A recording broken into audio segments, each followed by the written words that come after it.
নমস্কার, সবাইকে স্বাগত জানাচ্ছি অনুষ্ঠান এনবিপি Unani Ayurveda research centre. এনবিপি Unani Ayurveda research সেন্টারের অনুষ্ঠান মানেই একটা বলতেই পারি আমাদের রোগ থেকে মুক্তি পাওয়ার একটা রাস্তা।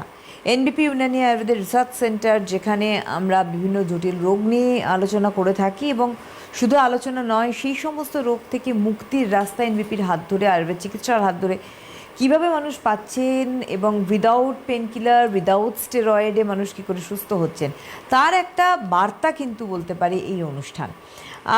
বিষয়বস্তু কেন্দ্রিকভাবেই তো অনুষ্ঠান এগোয়। আজকে এনবিপির যে বিষয়বস্তু তা হচ্ছে অ্যানাফিল্যাক্সিস। কী এই অ্যানাফিল্যাক্সিস? রোগটি কী, এর উপসর্গগুলি বা কী থাকে, কি হতে পারে এই রোগের জন্য, আর কিভাবে বেরোবো। কারণ এই নিয়ে ডিটেলসে বলার জন্য, আমাদের গাইড করার জন্য সঙ্গে রয়েছেন অবশ্যই ডক্টর নীলাঞ্জনা ভট্টাচার্য। অনেক অনেক স্বাগত অনুষ্ঠানে আসার জন্য। নমস্কার। আপনারা রয়েছেন ওনার সঙ্গে সরাসরি লাইভ অনুষ্ঠানে কথা বলতে। এই মুহূর্তে আপনাদের আমরা যদিও অ্যানাফিল্যাক্সিস নিয়ে আলোচনা করব, এই রোগে যারা ভুগছেন তারা তো ফোন করবেন, এছাড়া অন্যান্য রোগে যারা ভুগছেন তারাও ফোন করুন। আমাদের সরাসরি ফোন নাম্বার স্ক্রিনে যাচ্ছে 6292242341, 6292242342।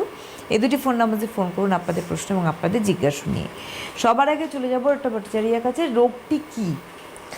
দেখুন, অ্যানাফিল্যাক্সিস নামটা শুনলে হয়তো খুব কঠিন মনে হবে, নামটা হয়তো অনেকে শোনেননি বা কি হতে পারে কোনো আইডিয়া নেই, কিন্তু খুব সিম্পল একটা ব্যাপার। আমাদের শরীরের মধ্যে যে অ্যালার্জি, যে আমাদের শরীরের মধ্যে হয়, যে ইমিউনিটি পাওয়ারটা আপনার কম হওয়ার জন্য যে আপনার সমস্যাটি হয়, তার একটা ভাগ হচ্ছে এই অ্যানাফিল্যাক্সিস।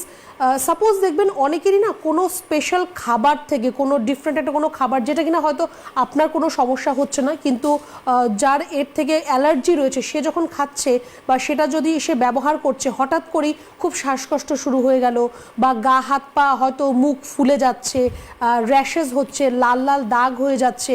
তো এই যে অ্যালার্জির যে রিক্রিয়েশন যেটা আমাদের বডির মধ্যে যেটা হয়, সেটাকেই অ্যানাফিল্যাক্সিস বলা হয়ে থাকে। আমাদের শরীরে যে ইমিউনিটি পাওয়ার বা ইমিউনিটি সিস্টেম, তার কাজ হচ্ছে আমাদের শরীরের মধ্যে অ্যান্টিজেন অ্যান্ড অ্যান্টিবডিকে প্রডিউস করা, যাতে বাইরে থেকে আমাদের শরীরের মধ্যে কোনো রোগ প্রবেশ না করতে পারে, তার জন্য একটা গার্ড সৃষ্টি করা। এইবার এই অ্যানাফিল্যাক্সিসের মধ্যে অনেকের দেখা যায় যে চীনাবাদাম বা সজনে এগুলো খেলে খুব শ্বাসকষ্ট হয়, বা গা হাত পা চুলকে একদম লাল হয়ে যাচ্ছে, ফুলে যাচ্ছে। এটা খাওয়ার সাথে সাথে আপনার শরীরের মধ্যে যে প্রোফাইল্যাক্সিস যেটা রয়েছে, যেটা ইমিউনিটি সিস্টেম যে বিল্ড করছে যে ফ্লুইড, সেটার মধ্যে একটা রিক্রিয়েশন শুরু হতে থাকে, একটা বিক্রিয়া শুরু হতে থাকে। সেখান থেকে আপনার হঠাৎ করে দেখবেন আপনার শ্বাসকষ্ট হচ্ছে। আপনি হয়তো ভাববেন যে আমার শ্বাসকষ্ট হওয়ার কারণ কি, আমার তো ঠান্ডা লাগেনি, বা আমার তো হাঁচি হচ্ছে না, কাশি হচ্ছে না, কিন্তু হঠাৎই আপনার শ্বাসকষ্ট হচ্ছে। আপনি যখন একটু রিকল করবেন, ভাববেন যে আমি কি এরকম খেয়েছি বা কি এরকম আমি এখন ব্যবহার করলাম যার জন্য এটা হচ্ছে, আপনি দেখবেন কিছু কিছু স্পেসিফিক খাবার রয়েছে বা কোনো জিনিস রয়েছে, সেখান থেকে আপনার অ্যালার্জিটা আপনার হচ্ছে। আপনি দেখবেন যে বারে বারে ওই জিনিসটা আপনি খেলে বা ব্যবহার করলে আপনার সেম একটা জিনিস হচ্ছে, যে আপনার শ্বাসকষ্ট হচ্ছে বা আপনার গা হাত পা চুলকে যাচ্ছে, মুখ ফুলে যাচ্ছে। অনেকের ক্ষেত্রে কিন্তু এই জিনিসটা দেখা দেয়। আমরা তখন সেটা সামান্য অ্যালার্জি হয়েছে বলে আমরা ছেড়ে দিই, ঠিক আছে এই খাবারটা থেকে অ্যালার্জি হয়েছে, আস্তে আস্তে সেটা ঠিক হয়ে যাবে। কিন্তু অ্যানাফিল্যাক্সিস কিন্তু লাইফ থ্রেটেনিং। মানে যদি আপনি সঠিক সময় তার যদি চিকিৎসা না করতে পারেন, বা যদি আপনি এমনি ছেড়ে দিচ্ছেন যে ঠিক আছে 2-4 ঘন্টা পর তো ওটা ঠিক হয়ে যাবে, পরবর্তী সময়ে কিন্তু এটি আপনার শরীরের সম্পূর্ণ যে অর্গানগুলো রয়েছে সেগুলোকে ফেলিওর করে দিতে পারে, নষ্ট করে দিতে পারে। সেখান থেকে কিন্তু আপনার ডেথ পর্যন্ত হতে পারে। তো সমস্যাটা ইনিশিয়ালি যখন আমরা দেখি যে কোনো খাবার থেকে বা জিনিস থেকে একটু অ্যালার্জির প্রবলেম হচ্ছে, আমরা অনেকেই সেটাকে খুবই নেগলেক্ট করে থাকি, বা হয়তো ভাবি যে ঠিক আছে 2-4-5 ঘন্টা পর ঠিক হয়ে যাবে। কিন্তু যদি ঠিক না হয়, সেটাকে কিন্তু আপনার ট্রিটমেন্ট করতে হবে। এর যে ইনকিউবেশন পিরিয়ড, মানে আপনার কোনো জিনিস খাওয়ার থেকে যে আপনার অ্যালার্জি হওয়ার যে সময়টা, কিছু সেকেন্ড থেকে কিছু মিনিটের মধ্যে কিন্তু দেখা দেয়। সাপোজ অনেকে ডিমের থেকে থাকতে পারে, আপনি ডিম খেলেন, কয়েক সেকেন্ড বা কয়েক মিনিটের মধ্যে আপনি দেখবেন যে আপনার একদম হাঁচি কাশি শুরু হয়ে গেছে, বা আপনার হাত পা ফুলে যাচ্ছে। এই যে সমস্যাগুলো, এগুলো কিন্তু একটা সময় গিয়ে খুব ফ্যাটাল হয়ে যেতে পারে আপনার জন্য। এবার বলবো যে এই যে সমস্যা অ্যানাফিল্যাক্সিস, এই যে রোগ, বেসিক্যালি এর কি কোনো মানে ট্রিগার করার কোনো পিছনে কারণ থাকতে পারে, নির্দিষ্ট কোনো কারণ? দেখুন, ট্রিগার করার কারণ মানে যেটা আপনার শরীরের মধ্যে যে ইমিউনিটি যে সিস্টেম রয়েছে সেটা যদি সঠিকভাবে আপনাকে গার্ড না করতে পারে।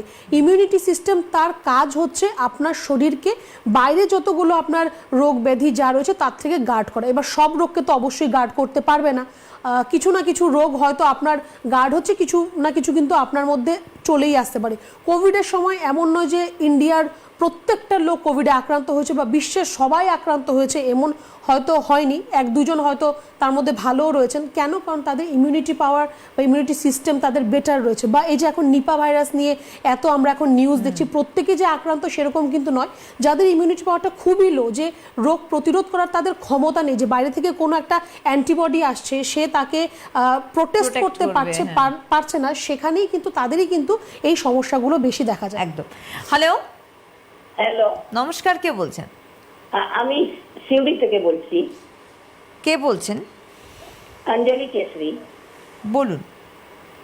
ওই আমার খুব চুলকানি হয় দিদি। কোথায় চুলকায় আপনার?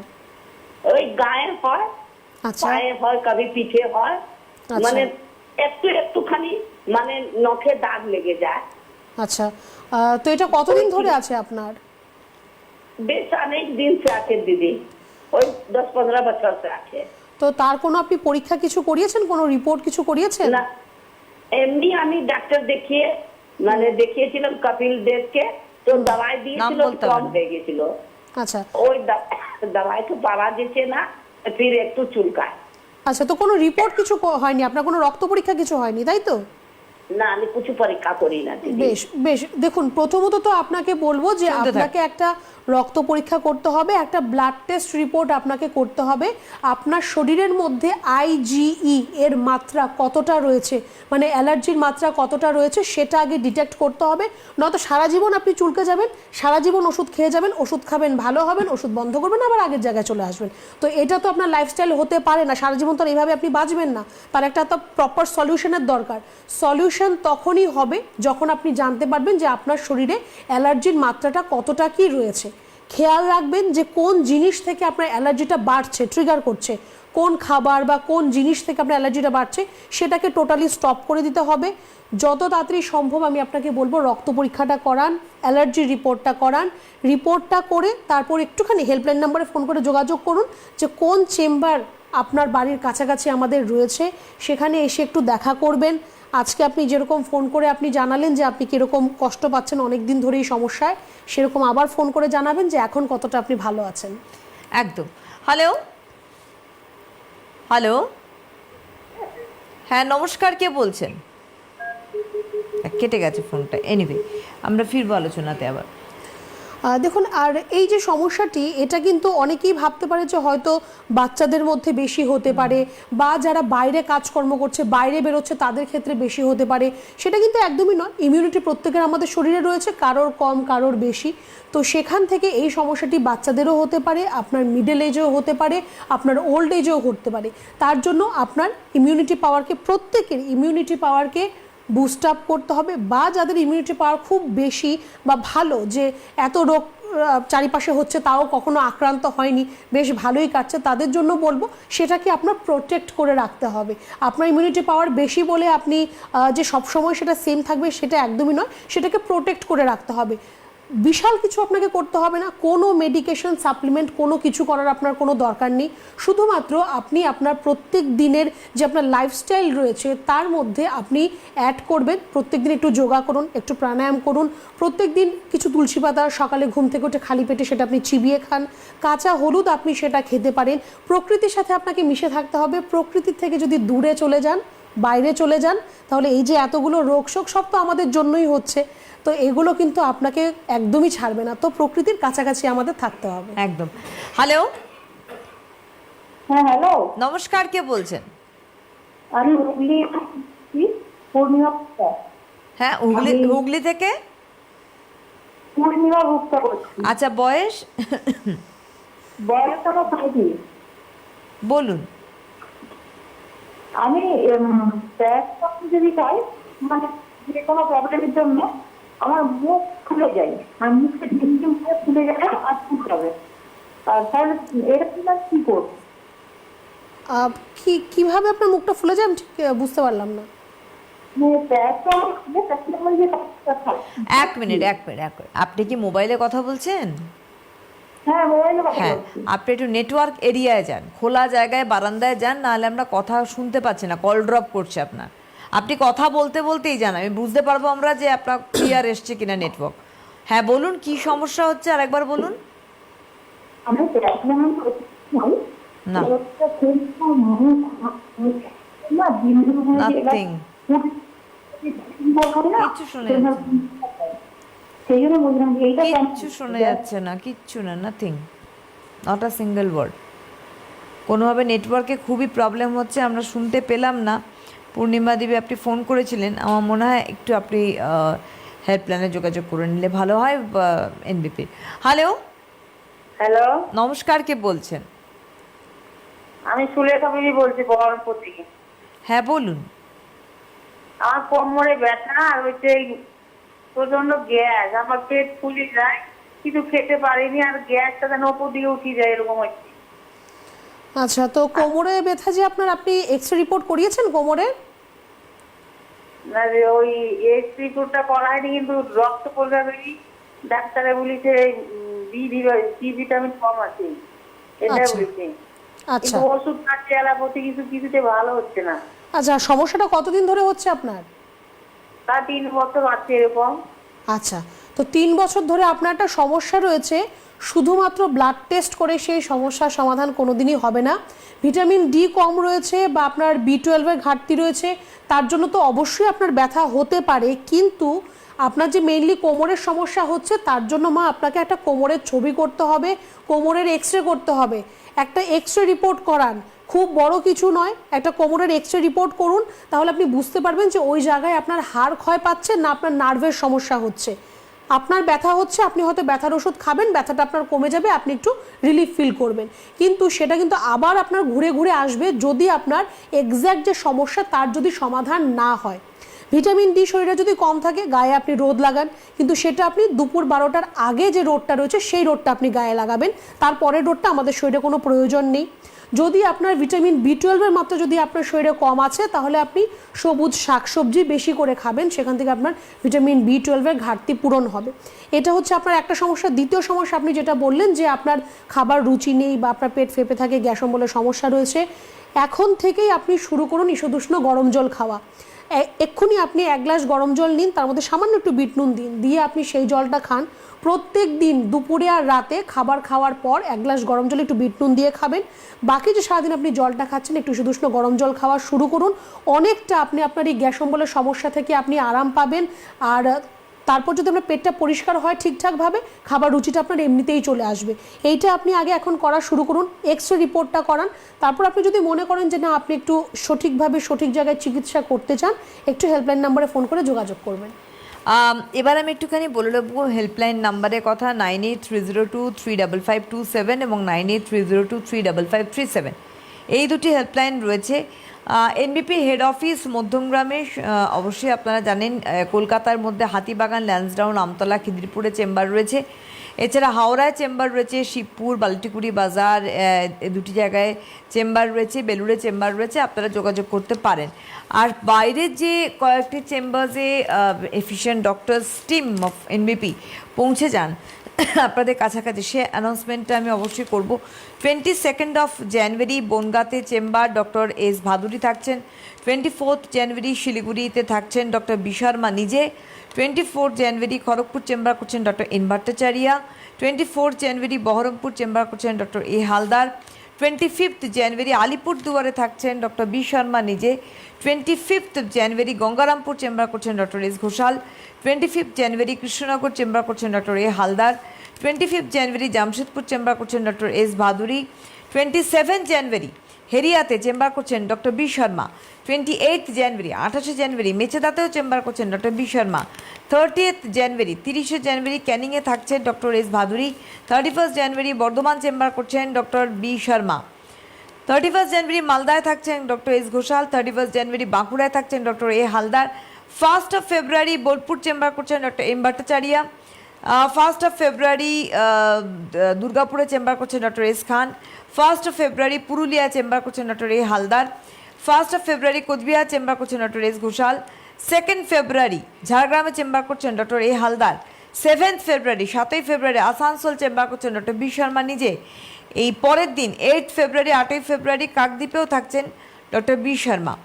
9 ফেব্রুয়ারি হলদিয়ায় থাকছেন ডক্টর এ হালদার। 13 ফেব্রুয়ারি রায়গঞ্জে চেম্বার করছেন ডক্টর এস ঘোষাল। 22 ফেব্রুয়ারি 22 ফেব্রুয়ারি গুয়াহাটিতে চেম্বার করছেন ডক্টর বি শর্মা। তারপরের দিন 21 ফেব্রুয়ারি শিলচরে চেম্বার করছেন ডক্টর বি শর্মা। 22 ফেব্রুয়ারি আগরতলা চেম্বার করছেন ডক্টর এন ভট্টাচার্য। আর 9 মার্চ ডিব্রুগড় থাকছেন ডক্টর এস ঘোষাল। তার মাঝখানে বলে দিই 30 জানুয়ারি 30 জানুয়ারি আরামবাগ চেম্বার করছেন ডক্টর এ হালদার। বোধহয় আমি সম্ভবত বলেছিলাম। আচ্ছা, 30 জানুয়ারি কিন্তু আরামবাগেও চেম্বার রয়েছে, ডক্টর এ হালদার থাকছেন। আপনারা একটুখানি যোগাযোগ করে নেবেন। আবারও বলছি যে অ্যাপয়েন্টমেন্ট নাম্বার 9830235527 এবং 9830235537 এই নাম্বারে আপনারা যোগাযোগ করতে পারেন। আমরা ফিরবো আমাদের আলোচনায়, যেটা নিয়ে আমরা আলোচনা করছিলাম অ্যানাফিল্যাক্সিস নিয়ে, আর একটা ফোন নিয়ে। হ্যালো। হ্যালো, হ্যাঁ নমস্কার, কে বলছেন? আমি বলছি আসাম ডিব্রুগড় থেকে বলছি, শিবানী মন্ডল। কার সম্বন্ধে জানবেন? আমার সম্বন্ধে জানতে বয়স আপনার? আমার বয়স 56। বলুন কি প্রশ্ন? আমার মানে পায়ে খুব ব্যথা, পায়ের রগগুলো আছে না মানে কালো হয়ে যায়, নীল নীল নীল হয়ে যায়, আর পিছনে খুব ব্যথা হয়, আর মাথা খুব গরম হয়ে যায়, মানে মাথা গরম হয়ে যায়, কোনো মাথা যন্ত্রণা হয় একটু, আর শরীর মানে মানে কান টান খুব গরম হয়ে যায়। আচ্ছা আচ্ছা, আপনার যে পায়ের যে শিরাগুলো বললেন যে নীল হয়ে যায়, তার সাথে আপনার শিরাগুলো কি এরকম আঁকা বাঁকা মতো হয়ে আছে না সোজা স্ট্রেট একদম? না না, সোজা সোজাই আছে। সোজা আছে কিন্তু নীল হয়ে যাচ্ছে, তাই তো? নীল হয়ে, জল একটু ধরতে গেলে জল তুলে খুব মানে আঙুলগুলো মিশে হয়ে যায়, নীল হয়ে যায়। আচ্ছা, কোনো ব্যথা হয় একটু, হাতেও ব্যথা করে।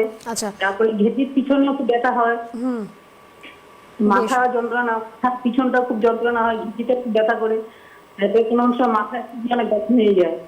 আচ্ছা, আপনার প্রেশারের কোনো সমস্যা রয়েছে কি? হ্যাঁ, প্রেশারের সমস্যা আছে, প্রেশারে খাচ্ছি আমি। আচ্ছা, দেখুন আপনার পায়ের সমস্যা মেইনলি আপনি যেটা বললেন যে আপনার পায়ে ব্যথা হচ্ছে বা আপনার শিরাগুলো নীলচে হয়ে যাচ্ছে, পায়ের আপনার আঙুলের দিকেও এগুলো নীলচে হয়ে যাচ্ছে, তো এটা কিন্তু আপনার বুঝতেই পারছেন আপনার নার্ভের সমস্যা হচ্ছে।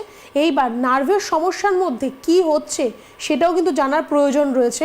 আপনার শিরাগুলো যে নীল হয়ে যাচ্ছে সেটা আপনার ভেরিকোজ ভেইন হতে পারে, আপনার সেটা থ্রম্বোসিস হতে পারে, ডিভিটি হতে পারে।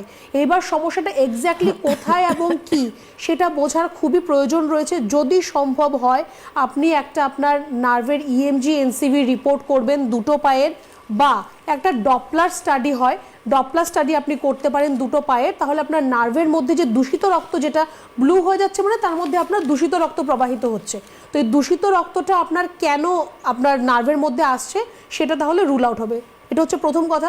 দ্বিতীয় কথা আপনাকে বলবো যে আপনি অনেকক্ষণ দাঁড়িয়ে থাকবেন না, বা বেশি সিঁড়ি ওঠা নামা করা, বেশি চলাফেরা করা, এগুলো করা আপনার একদমই চলবে না। একটু আপনি প্রত্যেক দিন পায়ের মধ্যে গরম সেক দেবেন, শুকনো গরম সেক দেবেন, তাহলে আপনি আরাম পাবেন। দেখবেন এই যে শিরাগুলো আপনার নীল নীল হয়ে যাচ্ছে, আস্তে আস্তে আপনার যে কাফ মাসেলগুলো মানে পায়ের যে পেছনের দিকের অংশটা শক্ত হয়ে যাবে, আপনার স্টিফনেস হয়ে যাবে, আপনার চলাফেরা করতে সেখানে আপনার কষ্ট হবে। তো তার জন্য একটু আপনি গরম সেক দিন, অনেকটা আরাম পাবেন। গরম জলে আপনি চান করবেন। যেটা আরেকটা বললেন যে আপনার মাথা গরম হয়ে যায় বা কান গরম হয়ে যায়, কান লাল হয়, সেটা আপনার প্রেশারের জন্য হচ্ছে। প্রেশারটা রেগুলার চেক আপের মধ্যে রাখুন। যা মেডিকেশনে আপনি এখন রয়েছেন দেখুন যে প্রেশারটা তারপর আপনার এর মধ্যে থাকছে নাকি তার থেকে অনেকটা বেশি হয়ে যাচ্ছে, সেটা আপনাকে একটু খেয়াল রাখতে হবে। প্রেশারটা একটু ভালো করে লক্ষ্য রাখবেন। আর এই যে সমস্যাটা আপনি বললেন যে আপনার পায়ের শিরা এরকম নীল হয়ে যাচ্ছে বা ব্যথা হচ্ছে, একটু কিন্তু আপনাকে তার জন্য যতটা সচেতন হয়ে আপনি এখন ফোন করলেন ততটা সচেতন হয়ে কিন্তু তার একটু চিকিৎসাটা করতে হবে। ডিব্রুগড় আমাদের চেম্বার রয়েছে, খুব সম্ভবত 9 তারিখ মার্চের আমাদের চেম্বার হবে ডিব্রুগড়ে। আপনি একটু হেল্পলাইন নাম্বারে ফোন করে একটু যোগাযোগ করুন, আমাদের এক্সপার্ট টিম রয়েছে, আপনাকে সব বুঝিয়ে দেবে কি করতে হবে। তার আগে শুধু কষ্ট করে আপনি একটু রিপোর্টটা করে নেবেন। এবং এই রিপোর্টটা নিয়েই কমিউনিকেট করবেন। আমি প্রত্যেকের ক্ষেত্রেই বলছি, যারা ধরুন এনবিপিতে ট্রিটমেন্টে আসতে চাইছেন তাদের ক্ষেত্রে বলবো যে পুরনো যা যে রোগের জন্য যোগাযোগ করতে চাইছেন তার যে প্রিভিয়াস রিপোর্টস অ্যান্ড প্রেসক্রিপশনস রয়েছে সেগুলো নিয়ে আপনারা কমিউনিকেট করুন, তাহলে রোগটা কতটা ট্রিটমেন্ট হয়েছে এবং কতটা দরকার রয়েছে সেটা কিন্তু জানা যেতে পারে। আমার মনে হয় এটা খুব দরকার। একদম একদম। দেখুন আমি বারে বারে প্রত্যেককে জিজ্ঞেস করছি রিপোর্ট হয়েছে কি না। আপনি রিপোর্ট করলেন কি না করলেন তাতে তো আমার না জানলেও আমার চলতো, কিন্তু কেন রিপোর্ট করলে আপনি নিজে সেটা জানতে পারবেন। অনেকের ক্ষেত্রে হয় রিপোর্ট করিয়েছে কিন্তু তার রেজাল্ট কি সেটা জানা নেই। খরচা আপনি করছেন, কষ্ট আপনি পাচ্ছেন, আপনি রিপোর্টটা করলেন কিন্তু তার যে ফলটা কি এলো, রিপোর্টে কি এলো সেটা আপনাকে জানানো হয়নি। আপনি মেডিকেল টার্ম নাই বুঝতে পারেন কিন্তু আপনার সমস্যাটা আপনার হাড়ে না নার্ভে না মাংসপেশিতে না লিগামেন্টে কোথায় এইটুকু তো আপনি বুঝতে পারবেন। আপনি এইটুকু বুঝলেও আপনি আপনার নিজেকে অনেকটা সচেতন রাখতে পারবেন, নিজের জন্য আপনি কেয়ারফুল হবেন। রিপোর্ট আপনাকে বলে দিল যে আপনার বাতের সমস্যা অনেক রকমের রয়েছে। তো কী ধরনের বাতের সমস্যা আপনার রয়েছে? এক ধরনের বাতের সমস্যা আপনার তেল যদি গায়ে লাগে আপনার ব্যথা বেড়ে যাবে, আরেক ধরনের যদি বেশি ড্রাই হয়ে যায় ব্যথা বেড়ে যাবে। কোন ধরনের সেটা তো আপনাকে জানতে হবে। সেই জিনিসটার জন্যই আমরা বারে বারে বলি যে আপনার যদি কোনো রিপোর্ট থাকে সেটা নিয়ে যোগাযোগ করবেন, না যদি থাকে কোনো ব্যাপার নয়। আমরা কিন্তু প্রত্যেক পেশেন্টকে আমরা রিপোর্টটা এই জন্যই কিন্তু করাই, কারণ আমরা খুব বেশি যদি বাড়াবাড়ি কিছু না হয় আমরা কোনো ধরনের টেস্ট রিপোর্ট কিছুই আমরা করাই না। একটু আগেও যিনি ফোন করলেন 3 বছর ধরে কোমরের সমস্যা উনি ভুগছেন, শুধু রক্ত পরীক্ষা করে উনি ছেড়ে দিয়েছেন, কিন্তু ওনার হাড়ের সমস্যাটা সেটা রক্ত পরীক্ষায় আসবে? সিম্পল কথা, কোনোদিনও আসবে না। তো সেটা তো আমাকে জানতে হবে। আর 3 বছর ধরে উনি কষ্ট পাচ্ছেন, তার জন্য সব রিপোর্টের দরকার নেই, কিছু কিছু যেটুকু দরকার সেটুকু কিন্তু আপনাকে একটু করতেই হবে। একদমই তাই। হ্যালো হ্যালো, কে বলছেন? আমি হরকৃষ্ণ সামন্ত, আমি মেদিনীপুর থেকে বলছি। হ্যাঁ, শুনতে পেলাম না। আমি মেদিনীপুর থেকে বলছি। কি নাম আপনার? বয়স কত? হরকৃষ্ণ সামন্ত। বয়স? হরকৃষ্ণ সামন্ত। বয়স বয়স বয়স 54 বছর। বলুন কি প্রশ্ন? প্রশ্নটা হচ্ছে যে আমি ওই যেদিনে বিয়ে দিতে গেলাম হঠাৎ করে আমার কি বলে এই পিঠের যন্ত্রণা, পা হাতের যন্ত্রণা, আর আমি চলতে পারছি না, কোনো মতেই চলতে পারছি না। পা গুলো যেন চিনচিন করতেছে, সবসময় পা চিনচিন করতেছে, যখনই পা ফেলতেছি কাঁটার মতো লাগছে। আচ্ছা আচ্ছা, তো আপনি কি কোথাও পড়ে গেছিলেন কখনো? না না, আমি কোথাও পড়ে যাইনি, হঠাৎ করে আমি বিজি দিয়েছিলাম, বিষ দিবার ওখানে একটু রোদ লাগছিল, রোদ লাগার পরে তারপরে আমার হচ্ছে পা গুলো যেন চিনচিন সব সময়। আচ্ছা, পায়ে আপনার মানে ঝিঝি ধরে যাচ্ছে বা অবশ হয়ে যাচ্ছে, তাই তো? অবশ হয়নি, ঝিঝি ধরে যাচ্ছে লাগছে, তবে পা তিনতলে লাগছে, কিন্তু পা গুলো মাটিতে ফেলে যেন কাঁটার মতো লাগছে। বেশ, তো কোনো রিপোর্ট কি কিছু করা হয়েছে না করা হয়নি? না, আমি রিপোর্ট কিছু করিনি, আমার মাস বিয়ে হলো, এই ঘটনাটা মাস বিয়ে হচ্ছে। আচ্ছা, আমি একটু এমনি একটা ডাক্তার দেখেছিলাম, মোটামুটি ওষুধ দিল, তাতেও ভালো হয়নি। তো ডাক্তারবাবু কি বলেছে আপনার কি সমস্যা হয়েছে, কিসের ওষুধ দিল আপনাকে? ডাক্তারবাবু বলেছে যে আমাকে রিপোর্ট করতে, এক্সরে করতে বলেছে। আচ্ছা দেখুন, আপনার যদি বেশ আপনি শুনতে থাকুন। দেখুন, যদি আপনার সমস্যাটা 2-3 মাসের হয় তাহলে আমি বলবো যে খুব নতুনই আপনার সমস্যাটা, আর এর মধ্যে যদি আপনার ঠিকঠাকভাবে চিকিৎসা হয় হয়তো এটা নিয়ে আপনাকে ভবিষ্যতে আর কষ্ট পেতে হবে না। কিন্তু যেটা আপনি যে ডাক্তারবাবুকে দেখিয়েছেন উনিও হয়তো আপনাকে কিছু রিপোর্ট করতে বলেছে, যেটা আমি একটু আগেই বললাম যে রিপোর্টটা আপনি কেন করবেন। সব কিছু তো আপনার কমপ্লেন শুনে একটা প্রভিশনাল ডায়াগনোসিস হতে পারে, কিন্তু স্পেসিফিক ডায়াগনোসিসের জন্য কিন্তু কিছুটা রিপোর্টেরও প্রয়োজন রয়েছে। সবকটা ডিজিজই যে আপনার একদম যেটা হয়েছে আমি সেটাই ডায়াগনোসিস করে দিলাম সেরকম অনেক সময় হয় না। স্পেশালি নার্ভের সমস্যার জন্য আমি বলবো আপনার যে নিউরোপ্যাথি হচ্ছে না আপনার রেডিকুলোপ্যাথি হচ্ছে সেটা আপনার বোঝার দরকার রয়েছে, মানে সেটা জানার আপনার প্রয়োজন রয়েছে। আপাতত আপনার যেহেতু নার্ভে আপনি বলছেন যে আপনি চলাফেরা একদমই করতে পারছেন না, পায়ে কাটা কাটা মতো আপনার লাগছে, তো ডেফিনেটলি আপনার নার্ভের সমস্যা থেকেই এই আপনার সিমটমসগুলো দেখা দিচ্ছে। রিপোর্ট তো অবশ্যই করতে হবে। যাই হোক, আপনি মেদিনীপুর থেকে ফোন করেছেন, মেদিনীপুরে আমাদের অনেকগুলো চেম্বার রয়েছে। আপনি একটুখানি হেল্পলাইন নাম্বারে ফোন করে একটু জেনে নিন যে কোন চেম্বারটা আপনার বাড়ির কাছাকাছি হতে পারে, কখন এলে আপনি ডক্টরকে দেখাতে পারবেন সেটা একটু আপনি জেনে, আমি বলবো ইমিডিয়েটলি, যেহেতু এখনও অনেকটা দেরি হয়ে যায়নি, ইমিডিয়েটলি আপনি একটা অ্যাপয়েন্টমেন্ট বুক করে আপনি ট্রিটমেন্টটা শুরু করুন। নয়তো পরবর্তী সময়ে এখন আপনি কষ্ট করে হাঁটছেন আর হাঁটতেই পারবেন না, সম্পূর্ণ আপনি শয্যাশায়ী হয়ে যাবেন। ওই দিনটা যাতে না আসে এখন থেকে কিন্তু তার প্রিপারেশন আমাদের শুরু করে দিতে হবে। একদমই তাই। আরেকবার আমি একটু চেম্বারগুলো বলে দিই, কারণ সামনেই পরপর চেম্বার রয়েছে। 22 জানুয়ারি বনগাঁয় ডক্টর এস ভাদুরী থাকছেন, 24 শিলিগুড়িতে থাকছেন ডক্টর বি শর্মা, 24 খড়গপুর থাকছেন doctor N Bhattacharya, 24 Baharampur doctor A Haldar, 25 Alipurduar থাকছেন doctor B Sharma, 25 Gangarampur chamber করছেন ডক্টর এস ঘোষাল, 25 কৃষ্ণনগর থাকছেন ডক্টর এ হালদার, 25 জানুয়ারি জামশেদপুর চেম্বার করছেন ডক্টর এস ভাদুরী, 27 জানুয়ারি হেরিয়ায় থাকছেন ডক্টর বি শর্মা, 28 জানুয়ারি মেছেদায় থাকছেন ডক্টর বি শর্মা, 30 জানুয়ারি ক্যানিংয়ে থাকছেন ডক্টর এস ভাদুরী, 30 জানুয়ারি আরামবাগ চেম্বার করছেন ডক্টর এ হালদার, 31 জানুয়ারি বর্ধমানে চেম্বার করছেন ডক্টর বি শর্মা নিজে, এবং 31 জানুয়ারি মালদায় থাকছেন ডক্টর এস ঘোষাল, 31 জানুয়ারি বাঁকুড়ায় থাকছেন ডক্টর এ হালদার, 1 ফেব্রুয়ারি বোলপুরে থাকছেন ডক্টর এন ভট্টাচার্য, 1 ফেব্রুয়ারি দুর্গাপুর ডক্টর এস খান, 1 ফেব্রুয়ারি পুরুলিয়ায় doctor A Haldar, 1 February Coochbehar doctor S Ghoshal, 2 ফেব্রুয়ারি ঝাড়গ্রাম ডক্টর এ হালদার, 7 ফেব্রুয়ারি আসানসোল ডক্টর বি শর্মা,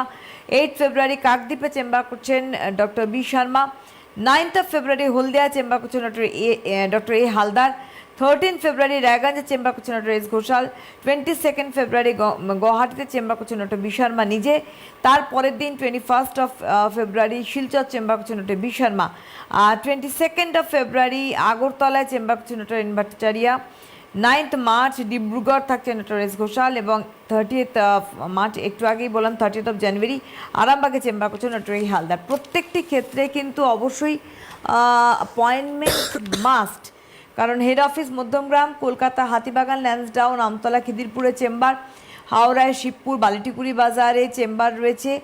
আর যে নাম্বারে আপনারা অ্যাপয়েন্টমেন্ট করবেন, দুটো ফোন নাম্বার স্ক্রিনেও যাচ্ছে, 9830235527, 9830235537, এই দুটি যে হেল্পলাইন নাম্বার, এখানে আপনাদের প্রিভিয়াস রিপোর্ট আর প্রেসক্রিপশন নিয়ে আপনারা কিন্তু যোগাযোগ করুন, ডিটেলসটা করে নিয়ে। আমার মনে হয় এইটাও একটুখানি বলে দেওয়া দরকার, কারণ আমাদের প্রিভিয়াসটা আনাটা খুব দরকার ট্রিটমেন্টের সময়।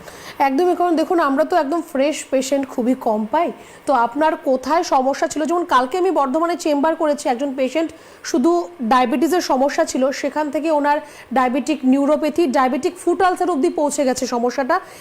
কিছুটা ওনার আঙুল অ্যাম্পুটেশন করা হয়ে গেছে, মানে বাদ চলে গেছে, এখন দ্বিতীয় পায়ে সেটা এফেক্ট হয়েছে। তো তার জন্য হিস্ট্রিটা জানা খুবই দরকার, যার জন্য আমরা বারে বারেই বলি যা ট্রিটমেন্ট হয়েছে তার প্রেসক্রিপশন অ্যান্ড রিপোর্টস সেগুলো সাথে করে আনলে হিস্ট্রিটা আমাদের বুঝতে একটু পরিষ্কার হয়, এবং সেইভাবেই তাহলে ট্রিটমেন্ট হবে, এবং ট্রিটমেন্ট হলে ডেফিনেটলি সুস্থতা আসবে। এনবিপি ইউনানি আয়ুর্বেদ মানেই কিন্তু সুস্থতার নাম।